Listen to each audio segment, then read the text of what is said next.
Don't hurt my love, my love, don't hurt my heart, don't hurt my love, my love, don't hurt my heart, don't hurt my love, my love, don't hurt my love, my love.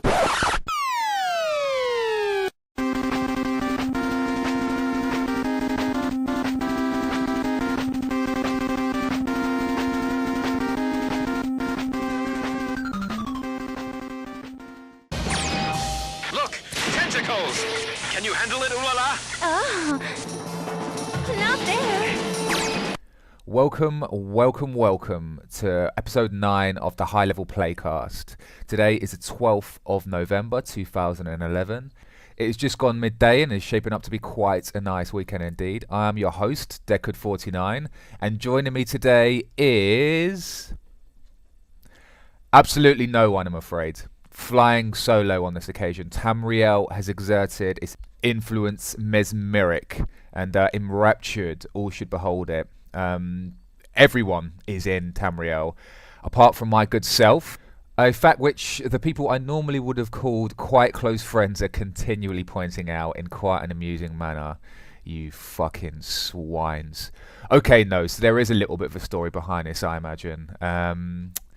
I recently discovered the Amazon lockers, so it is my tendency, if I'm really keen on a game on day one, I will literally just go down to the supermarket and just buy it on the way home from work or during lunch, and that's normally what I do. Normally Battlefield 3, etc. On this occasion, I've very recently discovered that Amazon.co.uk actually have these lockers around London, and I happen to live quite close to one of them, so I've been testing out these lockers. It's quite a sweet system actually. So your delivery address you stipulate as one of these lockers, and then you literally pitch up to the locker, which is inside like a big mall, if there can be such a thing in England. I don't want to sound incredibly Americanized.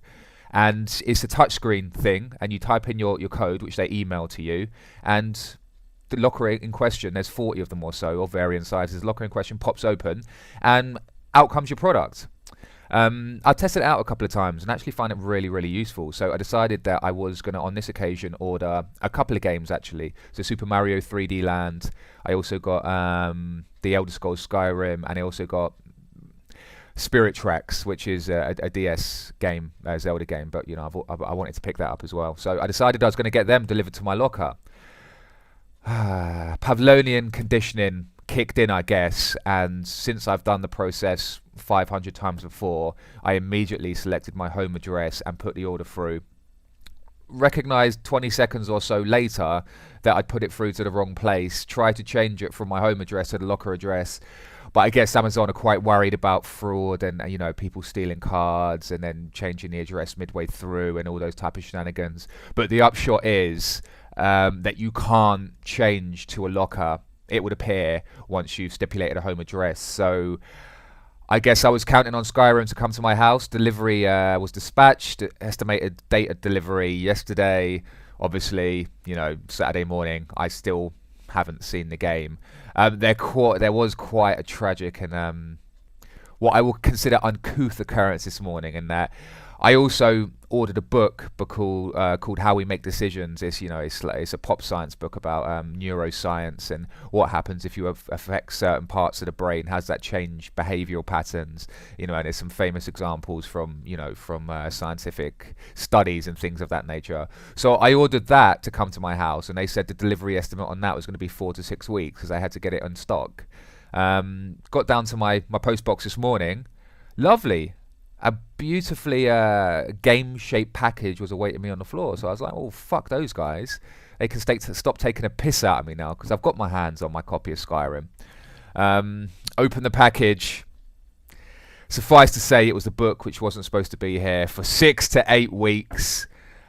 Sod's law is funny that way. So I guess this is a long-winded way of saying most of my people, including our intimate and evanescent co-conspirator Kirkus Manerkus, is currently tied up with the Dragonborn and chasing dragons, and as I understand it, shouting at them or gaining shouts from them. I'm not exactly sure how it works. Fuck the postman is what I say to that.